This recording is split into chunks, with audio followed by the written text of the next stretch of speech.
High বন্ধুরা, তো welcome back to my channel and welcome to glam mantra. তো বিয়ের পর্ব পার্ট 2 নিয়ে খুব তাড়াতাড়ি তোমাদের সাথে দেখা হবে আবার বলেছিলাম, কিন্তু ভিডিওটা ছাড়তে অনেকটাই লেট হয়ে গেল। তার কারণ হচ্ছে মাঝখানে 5 দিনের জন্য আমার ছেলে হসপিটালে ভর্তি ছিল। ও খুবই অসুস্থ হয়ে পড়েছিল। ওর প্রচণ্ড পরিমাণে পেটের যন্ত্রণা হচ্ছিল, আর সেখান থেকে এখানে অনেক ডাক্তার দেখিয়েছিলাম 2-3 জন, কিন্তু তারা কেউই ওর পেটের ব্যথা ঠিক করতে পারেনি। লাস্ট অবধি ওর ইউএসজি করা হলো, আর সেখানে একজন বলল যে ওর অপারেশন করতে হবে, ওর অ্যাপেন্ডিক্স হয়েছে। কিন্তু আমি যখন অন্য চাইল্ড স্পেশালিস্টকে দেখালাম, তারা বললো এটা গ্যাসের জন্য হচ্ছে। কিন্তু ওর পেট ব্যথা কোনো কারণেই কমছিল না। ওকে পেন কিলারের ইঞ্জেকশন দিয়েছিল 6টা, তাও ওর ব্যথা কমেনি। লাস্ট অবধি ওকে হসপিটালে নিয়ে গিয়ে অ্যাডমিট করাই, এবং সেখানে ও 5 দিনের মতো ভর্তি ছিল, এবং আস্তে আস্তে ওর পেটের ব্যথাটা ক্লিয়ার হয়। তারপরে আমরা ওকে বাড়িতে জাস্ট নিয়ে আসি। তাই জন্য মন মেজাজ কোনোটাই ভালো ছিল না যে ভিডিও আবার রেকর্ড করে ছাড়বো। তো তাই জন্যে ভিডিও ছাড়তে অনেকটা লেট হলো। তো এখনও অনেকটাই ভালো আছে, সুস্থ আছে আগের থেকে। তো এই হচ্ছে আমার ছেলে, দেখো নিতবর হয়ে পাশে দাঁড়িয়ে আছে সোমনাথের। আর ওর পেট ব্যথার মেন কারণ ছিল যে ওর পটিটা ঠিকঠাক ক্লিয়ার হতো না। ওর এমনিতে 2-3 দিন ছাড়া ছাড়া পটিটা হতো, কিন্তু এখন এমনই অবস্থা হয়ে গেছিলো যে পটিটা ওর পেটেতে জমে গেছিলো, সেটা কোনোভাবেই কিওর করা যাচ্ছিল না। তো সেটা থেকেই প্রচণ্ড পরিমাণে পেটের ভিতরে গ্যাস হয়ে পেটের যন্ত্রণা প্লাস পটিটা বন্ধ হয়ে গেছিলো।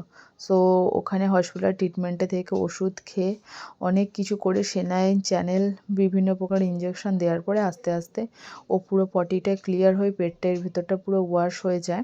তারপরে ও আস্তে আস্তে সুস্থ হয়ে বাড়ি ফেরে। তো তোমরা সবাই আশীর্বাদ করো যেন ও সুস্থ সবল ভালো থাকে, আমি ভগবানের কাছে প্রার্থনা করো। তো চলো এবারে আমরা বিয়ের ব্যাপারেতে ফিরি। তো এখানে দেখো ছেলের গায়ে হলুদ হচ্ছে, এখন বাজে প্রায় 12:30 থেকে 1টা হবে। তো এই গায়ে হলুদ করার পরে আমরা খাওয়া দাওয়া সেরে আমরা বাড়ি ফিরেছিলাম, কারণ আমাদেরকে আবার সন্ধেবেলা রেডি হয়ে আসার কথা ছিল। তো এখানে ফটোশ্যুট চলছে, সবাই একে একে দাঁড়িয়ে ওরা মিলে ফটো তুলছে। তো আমি এখানে কোনোভাবেই দাঁড়ানোর কোনো জায়গা পাইনি, কারণ ওদের বাড়িতে 5টা কি 7টার মতো ছিল না, তার থেকে অনেক বেশি ছিল, প্রায় 9টার মতো। তাই জন্য ওই ছোট্ট গোলটাকে ঘিরে দাঁড়ানোর কোনো জায়গায় আশেপাশে ছিল না। তো আমি জাস্ট দূর থেকে দেখছিলাম যে আমার ছেলের ফটো উঠছে, এটাই অনেক খুশি ছিলাম। তো এখানে বেশ সুন্দর সুন্দর গান বাজছিল, আমি এই গানগুলো দিতে পারছি না, নাহলে ভিডিওতে কপিরাইট ইস্যু চলে আসবে। তো তোমাদের এই ভিডিওটা কীরকম লাগছে অবশ্যই নিচে কমেন্টে জানাতে ভুলো না। তো জিতের কোনো বন্ধুর এই প্রথম গায়ে হলুদ থেকে রয়েছি, এটাই প্রথম এরকম একটা বিয়েবাড়ি, যেটা একদম ফার্স্ট থেকে বিয়েবাড়ির প্রথম থেকে আমরা রয়েছি। নাহলে সকল বিয়েগুলোতেই আমরা অনেক মানে শুধু বিয়ের রাত বা বৌভাতের রাতে আমাদের ইনভিটেশন থাকে, কিন্তু এই বিয়েতে আমরা একবারে ফার্স্ট থেকে ইনভাইটেড ছিলাম। সো তোমরা ভিডিওটা দেখতে থাকো, আই থিঙ্ক তোমাদের ভিডিওটা ভালো লাগবে। আর ভিডিওটা ভালো লাগলে ভিডিওতে অবশ্যই একটা লাইক শেয়ার, আমার চ্যানেলটা সাবস্ক্রাইব করে দিও। তো দেখো এখানে হচ্ছে আমার বর আর বরের বন্ধুরাও সবাই চলে গেছে সোমনাথকে গায়ে হলুদ লাগানোর জন্য। আর জিৎ, শানু, সন্দীপ এখানে সবাই ছিল। ওর এই তিনটে ছোটোবেলা থেকে এই 3টে স্কুল ফ্রেন্ডকে আমি ভালো মতো চিনি।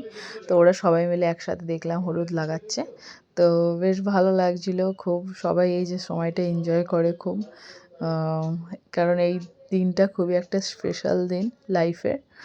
তো দেখতে থাকো। একটা গাল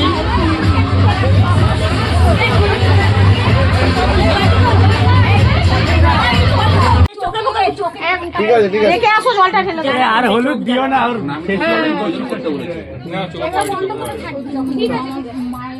চলো চলো আচ্ছা এক মিনিট পিছনে আপনারা পিছনে একটু সাইড সবাই দাঁড়ান না। রেডি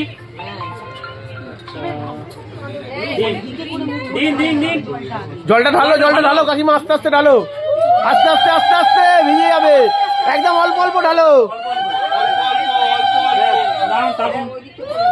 নাহলে শেষ হয়ে যাবে, ও ভিজে যাবে। আস্তে আস্তে ঢালো।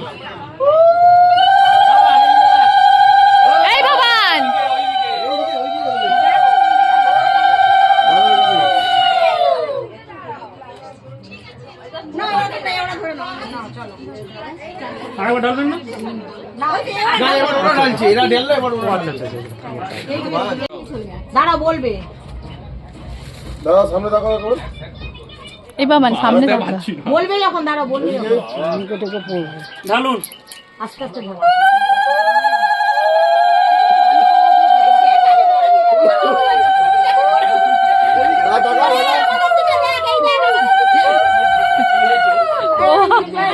কি করছে বাবু, জল দিচ্ছে।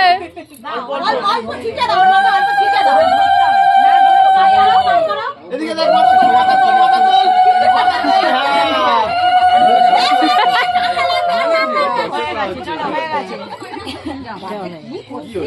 আচ্ছা জল আছে কি? হ্যাঁ আছে। দাঁড়ান লাস্টে বলবো পুরো ঢেলে দেবে। আচ্ছা ঠিক আছে ধরো ধরো খেলা দিই ধরো। ব্যাস শেষ, চলো হয়ে গেছে। এবার এবার চল বাবাটা বের করে নে। হ্যাঁ চলো এবার আস্তে আস্তে আস্তে আস্তে চলো চল। চলো ওকে বাথরুমে দিয়ে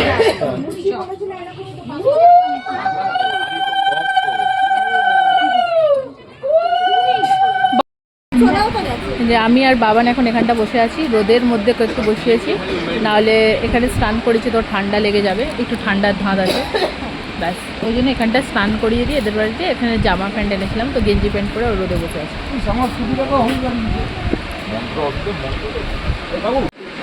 ওইটা দাঁড়াও, ওইখানে দেখো জিৎ গল্প করছে বন্ধুদের সাথে, ওই জায়গাটায়।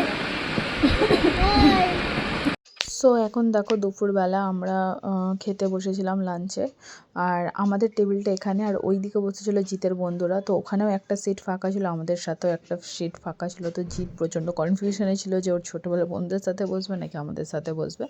তো আমি ওকে কোনো জোর দিই না, বলছি তোমার যেখানে ইচ্ছা সেখানে বসতে পারো, এখানেও বসতে পারো ওখানেও বসতে পারো। তো প্রথমেই ছিল এখানে ভাত আর সবজি দিয়ে ডাল, তার সাথে ছিল লেবু, এরপরে ছিল ঝুড়ি ঝুড়ি আলু ভাজা, আর একটা সব কিছু মিক্স টাইপের তরকারি ছিল, ফুলকপি আলু দিয়ে স্পেশালি তরকারিটা ছিল, আর এরপরে ছিল হচ্ছে মাছের কালিয়া। তো দুপুরবেলা খাবারটা জাস্ট নর্মালি সাদামাটা খাবার ছিল। তো আর জিৎ আমাদের সাথেই খেতে বসেছিল লাস্টে। তো এখানে খাওয়া দাওয়া শেষ। ওই যে তোর ওই কাকা যে বৃদ্ধি করলো কোথায় গেল? খেতে গেছে ওই যে ওখানে গেছে, তোর বিজ্ঞাপন বাড়িতে গেছে। হ্যাঁ এইখানে বললো তো আমাকে ভাত খেতে নেই, বললো তো অন্য খেতে নেই, লুচি ফুচি কি খাবে। কাকি গেছে, কাকিও গেছে মনে হয় নাকি, দেখো তো কাকিকে। কাকি যায়নি, কাকি ঘরে আছে। কাকিও যাবে তো, কিন্তু ফোনে পার্টি। আমরা এখানে লাঞ্চ করে নিয়েছি, এবার লাঞ্চ করে বাড়ির দিকে যাব, একটুখানি ওদের ঘরের ভিতরে বসলাম, যেহেতু ওদের ঘরেতে আমি কখনো যাইনি, ফার্স্ট টাইম গেলাম, তাই জন্য ওদের ঘরের ভিতরে একটু গিয়ে দেখলাম। তো যাই হোক, এবার আমরা বাড়ি যাব, আবার বিকালবেলা রেডি হয়ে তাড়াতাড়ি আসতে হবে, কারণ বাবান যেহেতু নিত বর, তাই জন্য ওকে নিয়ে যেতে আসতেই হবে। তো এই দেখো ওদের গেটটা ঠিক এইরকমভাবে সাজানো, খুব সুন্দর বেশ সাজিয়েছে, তোমাদের একবার ফ্রন্ট ক্যামেরায় দেখাচ্ছি। 2000 years later. তো দুপুরবেলা 1-1.5 ঘন্টার মতো রেস্ট নিয়ে তারপরে আমরা সন্ধে হওয়ার একটু আগে রেডি হতে বসলাম, কারণ মেয়েদের তো রেডি হতে একটু টাইম লাগে, তাই জন্য দেখো রেডি হতে বসে পড়েছি। আর বাবান তখনও ঘুমাচ্ছিল। তো এখানে আমি প্রথমেই হেয়ার ছোটো ছোটো সামনের ফ্রন্টে হেয়ারগুলো মুখে চলে আসছিলো বলে আগে প্রথমে একটা হেয়ার ব্যান্ড দিয়ে আমি চুলটাকে সিকিউর করে নিলাম। ইচ্ছা ছিল চুলটা স্ট্রেট করব সামনের দিকটা ঘরে স্ট্রেটনার দিয়ে, কিন্তু তারপরে আর করা হয়ে ওঠেনি। সো দেখো এখানে আমি প্রথমেই হচ্ছে আমার ফেভারিট ময়েশ্চারাইজার, যেটা আমি নতুন এখন অ্যাপ্লাই করছি, প্রায় 1 মাস কি 2 মাস হবে, এটা হচ্ছে ডট অ্যান্ড ক্রিয়ের ক্রিম। এর মধ্যে কোনো ফ্রেগ্রেন্স নেই, আর এই ময়েশ্চারাইজারটা খুবই ভালো। আমি এর আগে উইন্টার সিজনে first time dot and day ব্র্যান্ডটা ইউজ করেছিলাম, আর এই ব্র্যান্ডটা সত্যিই অনেক ভালো। তখন আমি যেটা ইউজ করতাম সেটা ছিল vitamin C cream dot and care, ওইটাও প্রচণ্ড ভালো ছিল। তারপর উইন্টার সিজন শেষ হওয়ার পরে আমি এইটা অর্ডার দিই, এটা হচ্ছে আমার ডট অ্যান্ড কি ব্র্যান্ড থেকে সেকেন্ড পারচেস, কিন্তু এই ময়েশ্চারাইজারটা আমি ফার্স্ট টাইম ইউজ করছি। এরপর আমি লাগিয়েছিলাম অরিফ্লেমের প্রাইমার, এটা অনেক দিন আগে আমার নেওয়া, এটার নামটা আমার ঠিক এখন মনে পড়ছে না, দা ওয়ানের ছিল। এরপরে আমি দুটো ফাউন্ডেশন মিক্স করে আমার ফেসে লাগিয়েছিলাম আমার ফেস টোন অনুযায়ী। এইটা আমার স্কিন থেকে অনেকটা লাইট, আর আরেকটা যেটা আছে সেটা আমার স্কিন থেকে ডার্ক, তাই জন্য আমি দুটো মিক্স করে লাগাই। একটা ছিল ল্যাকমি 925 সিসির, আরেকটা ছিল হচ্ছে বেনিফিট পোর প্রফেশনালের। সো এই দুটো মিক্স করে আমি পুরো মুখে ভালো করে ব্লেন্ড করে নেব। আমি এরকম ডট ডট দিয়ে লাগাই আর হাতেই ব্লেন্ড করি, আমি কোনো ব্লেন্ডার বা ব্রাশ ইউজ করি না। ব্রাশ ইউজ করলে তো অর্ধেক ব্রাশেই লেগে যায়, আর ব্লেন্ডার দিয়ে আমার ঠিকঠাক হয় না, তো তাই জন্য আমি জাস্ট এমনি আমার হাতেই ব্লেন্ড করে নিই। সো মোটামুটি মেকআপটা হয়ে গেলে এবার আমি মেকআপটা সেট করব। তো মেকআপটা সেট করার জন্য এখানে আমি ল্যাকমির যে নর্মাল যে ফেস পাউডার আছে ওটা দিয়ে আমি আস্তে আস্তে ড্যাপ ড্যাপ করে মেকআপটা আমার পুরো সেট করে নিচ্ছি। দেখো এর শর্টস ভিডিও আমার চ্যানেলে আপলোড আছে, আর তোমরা অনেকেই দেখেছো, এই ভিডিওটা দেখেছো, লাইকও করেছো। তো গেট রেডি উইথ মিতে এই ভিডিওটা আমার দেয়া আছে, তোমরা চাইলে আমার শর্টসে গিয়েও দেখতে পারো। তারপরে দেখো যখন আমি মেকআপ করছি হঠাৎ করে দেখলাম বাবান ঘুম থেকে উঠে আমার কাছে চলে এসছে, আর ও মেকআপ করতে আমার সাথে বলছে মা আমাকে একটু দাও আমিও করব। তো ও ওরকম করছিল, আমি একটু ওকে আদর করছিলাম এখানে। তো তারপরে আমি আবার ওকে বলি যে লেট হয়ে যাচ্ছে, তো তারপর সরে যায়, তারপর আমি মেকআপ করতে বসি। তো এখানে আমি দেখো আমার কাজল আপলাইন অ্যান্ড ডাউনলাইনে পরে নিয়েছি, আর আইব্রোটা আমি আমার অফ ক্যামেরা সেট করে নিয়েছিলাম। এবারে আমি যেটা করব সেটা হচ্ছে আমি আইশ্যাডো পরবো। তো তার জন্য আমি নিয়েছি মেকআপ রেভলিউশনের আই লাভ চকলেট প্যালেট থেকে আইশ্যাডোটা পরছি। আর এখানে আমি যে ব্রাশটা নিয়েছি সেটা ছিল অরিফ্লেমের ব্লেন্ডিং ব্রাশ, আর আমি যে কাজলটা ইউজ করেছি সেটা ছিল অরিফ্লেমের জিওদ্রানা জেল আইলাইনার, ওটা দিয়ে আমি আইব্রো করেছি প্লাস মানে কাজলটাও পরেছি। তো এরপরে দেখো আমি আউটার সাইডে প্রথমে একটু ডার্ক শেড দিয়ে মেকআপটা স্টার্ট করলাম। দেন ফ্রন্টে আমি একটু লাইট শেড দিয়েছি, আর সামনের দিকটা আমি একটা গ্লিটারি শেড দিয়েছি। সো এরপরে আমি অ্যাপ্লাই করব আইলাইনার। তো আইলাইনারটা আমি অফ ক্যামেরা অ্যাপ্লাই করে নিয়েছি। এরপরে আমি অ্যাপ্লাই করব হচ্ছে আমার ব্রনজারটা, যেটাতে আমার স্কিনটা যাতে অনেকটা মুখটা ছোটো লাগে, তাই জন্য আমি এখানে ব্রনজারটা অ্যাপ্লাই করছি আমার চিকে প্লাস আমার ফোরহেডে, আমার নোজেতে, সব জায়গাতে আমি অ্যাপ্লাই করে নেব। এবার আমি মেকআপ রেভলিউশনারি প্রো ইলুমিনেটিং হাইলাইটারটা অ্যাপ্লাই করছি। যেখানে যেখানে আমি হাইলাইটার অ্যাপ্লাই করি আমার আইব্রোর নিচে, আমার নোজে, আমার চিক বোনে, সব জায়গায় আমি অ্যাপ্লাই করে নিচ্ছি। তো এরপরে আমি দা ওয়ানের অরিফ্লেমের ব্লাশটা ইউজ করে নিচ্ছি, এটা আমার গো টু ফেভারিট ব্লাশ। আর এছাড়া আমার আরেকটা ব্লাশ প্যালেট আছে আই ম্যাজিকের, যেটা খুবই একটা ফেমাস ব্লাশ প্যালেট। তো আমি আজকে ওইটা অ্যাপ্লাই করছি না, এটাই অ্যাপ্লাই করছি। এরপরে আমি আইলাইনারটা অ্যাপ্লাই করে এই মাস্কারাটা অ্যাপ্লাই করব, যেটা ছিল মেইবিলিনের। তো আমার মেকআপটা মোটামুটি ডান, এবার জাস্ট লিপস্টিকটা পরে নেব। তো আজকের ভিডিওটা এতটাই।